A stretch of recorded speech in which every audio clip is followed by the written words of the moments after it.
Assalamu alaikum. Today we are starting lesson number 7 of PS5 504 and it is cognitive psychology. Lesson number 7 about attention. Please subscribe my channel and like the video.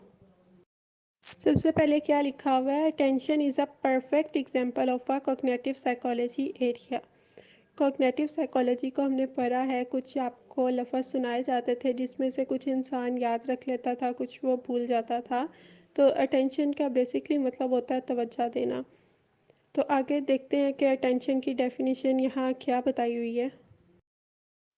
Attention is conceived of as being a very limited mental resources, या क्या कह रहे हैं कि attention जो है वो limited mental resources है। यानी आपको कोई भी इंफॉर्मेशन दी जाती है, जिस चीज़ पर आप फोकस करते हैं वो जो लिमिटेड चीज़ है वो आपको याद रह जाती है। ऊपर भी यही लिखा हुआ है, attention plays a vital role in this stage of selection of information. आपने कोई इंफॉर्मेशन सेलेक्ट करनी है तो आप उसी पूरी इंफॉर्मेशन में से उसी चीज़ पर अटेंशन देते हो, तो वो जो आपने याद रखना होता है वो इंफॉर्मेशन आप सेलेक्ट कर लेते हो। आगे एक बोतल की एग्जांपल दी हुई है। एक बोतल में जब पानी भरा जाता है वो निकलता उतनी ही मिकदार से है जितना बोतल का आगे सुराख होता है। इस तरह से जब आपको कोई इन्फॉर्मेशन दी जाती है तो आपको सिर्फ वही चीज़ याद रहती है जिस पर आप अटेंशन देते हो। लाइक आपके माइंड में इंफॉर्मेशन जाती जा रही है जाती जा रही है, लेकिन आप दूसरों को सिर्फ वही इन्फॉर्मेशन दोगे जो आपके माइंड में रुक जाएगी जितनी आपने अटेंशन दी होगी।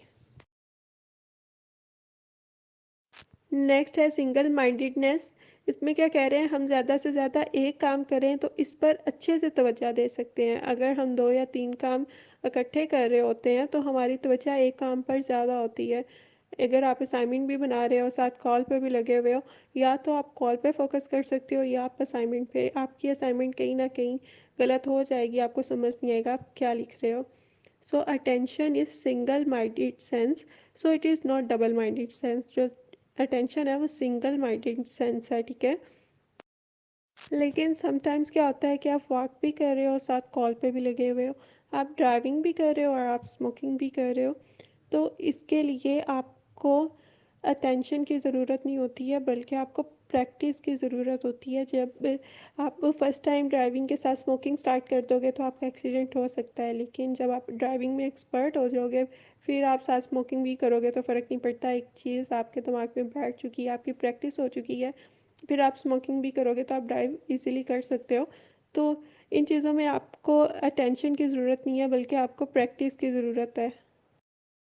Next limitation in sensitive task में वही पहले वाली बात की हुई है कि आप जिस चीज़ पर फोकस करते हो, जिस पर टेंशन देते हो, वो चीज़ आपके जहन में रह जाती है, बाकी आप भूल जाते हो। जब आपको ज़्यादा से इंफॉर्मेशन दी जा रही है, मोस्ट इन्फॉर्मेशन यू लॉस्ट, ज़्यादा इन्फॉर्मेशन आप लॉस्ट कर देते हो, लेकिन जिस पे आप अटेंशन देते हो वो आपको याद रह जाती है। तो आपकी लिमिटेड कैपेसिटी होती है जो जिसमें आप कुछ इन्फॉर्मेशन जो है वो परमानेंट फॉर्म में स्टोर कर लेते हो और बाकी आप इन्फॉर्मेशन भूल जाते हो। नेक्स्ट है डायकोटिक लिसनिंग टास्क। इसमें चेरी एंड मोरे ने एक एक्सपेरिमेंट कंडक्ट किया था जिसमें उन्होंने 2 सब्जेक्ट लिए थे और एक सब्जेक्ट को एक कान से सुनाया गया और दूसरे सब्जेक्ट को दूसरे कान से। और जिस कान पे फोकस करने का कहा उनको सिर्फ वही बातें याद रही।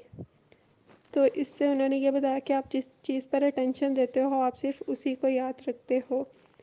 इन शेडोइंग पैराडाइम में भी यही बताया गया है कि एक कान से आपको एक मैसेज सुनाया जा रहा है जिसमें है रैन हाउस ऑक्स एंड कैट, और दूसरे कान से आपको सुनाया जा रहा है टी जॉब बुक्स लुक। दोनों कानों में हैंड फ्री लगी हुई है, एक कान में आपको डिफरेंट वॉइस आ रही है, दूसरे में डिफरेंट आ रही है, लेकिन आपको जिस चीज़ पर फोकस करने का कहा है, जिस कान पे फोकस करने का कहा है, आपको सिर्फ वही याद रहेगी। तो आपका टास्क था आपने सिर्फ लेफ्ट वाले कान पर फोकस करना है। तो आपको सिर्फ जो लेफ्ट वाला मैसेज था रैन हाउस ऑक्स एंड कैट वो चीज़ याद रहेगी। आप जिस चीज़ पर अटेंशन देते हो वही याद रखते हो, तो आपकी जो सेंस मेमोरी है वो लिमिटेड होती है। नेक्स्ट है अर्ली सिलेक्शन मॉडल। इसमें एक डायग्राम दी हुई है। अगर लेफ़्ट ईयर को देखें तो उसमें जो वॉइस जा रही है वो ब्लॉक की हुई है, क्योंकि इसमें आपको ये कहा हुआ है कि आपने सिर्फ राइट ईयर पे फोकस करना है। तो जो लेफ़्ट वाली है वो आपके ब्रेन तक जा ही नहीं रही, वो सिर्फ आप सुन रहे हो, लेकिन राइट ईयर से आप जो भी सब्जेक्ट या जो भी बात सुन रहे हो वो आपके दिमाग तक जा रही है, वही परमानेंट आपके माइंड में स्टोर रहेगी। लेफ़्ट वाली जो है वो ब्लॉक हो गई है। लेफ़्ट ईयर वाले के एरो को यूँ शेप दी हुई है कि वो वॉइस अंदर जा रही है और वहाँ से होके वापस आई जा रही है, आपके दिमाग तक पहुँच ही नहीं रही। लेकिन राइट ईयर पे आप अटेंशन दे रहे हो, उस पे फोकस कर रहे हो कि आप क्या सुन रहे हो, तो वही वॉइस जो है आगे आपके ब्रेन तक जा रही है। नेक्स्ट है अटेंशन एंड मीनिंग।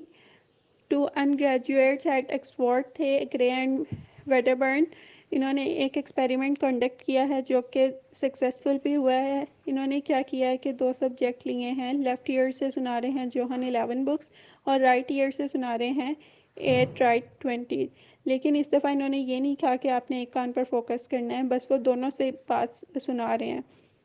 तो अब जो पर्सन है, सुनने वाला है, वो दोनों कानों पे फोकस कर रहा है, उसकी जितनी कैपेसिटी थी उसने उतना फोकस किया है। उसने जितनी अटेंशन दिया उतना उसके माइंड में रह गया। अब वो दोनों पे ही टेंशन दे रहा है उसको, कभी वो एक बात सुन रहा है, कभी वो दूसरी सुन रहा है। तो इसके माइंड में जितनी इन्फॉर्मेशन रह गई है, इसने दोनों को मिला के एक मैसेज बना लिया है, जोहन राइट्स बुक। यानी कि जितनी उसके माइंड की कैपेसिटी थी, जितनी उसने अटेंशन दी, वो दोनों पे देने की कोशिश कर रहा था। लेकिन हम दो चीज़ों पर इकट्ठे अटेंशन नहीं दे सकते, वो दोनों पे देने की कोशिश कर रहा है। तो उसने कुछ पहले की बातें सुन ली, कुछ दूसरे की सुन ली और दोनों को मिला के एक लाइन बना ली। इससे हमें यही मिल रहा है कि हम जिस चीज़ पर जितनी अटेंशन देते हैं वो हमारे माइंड में रह जाता है, बाकी इन्फॉर्मेशन जो है वो वेस्ट हो जाती है, वो हम भूल जाते हैं।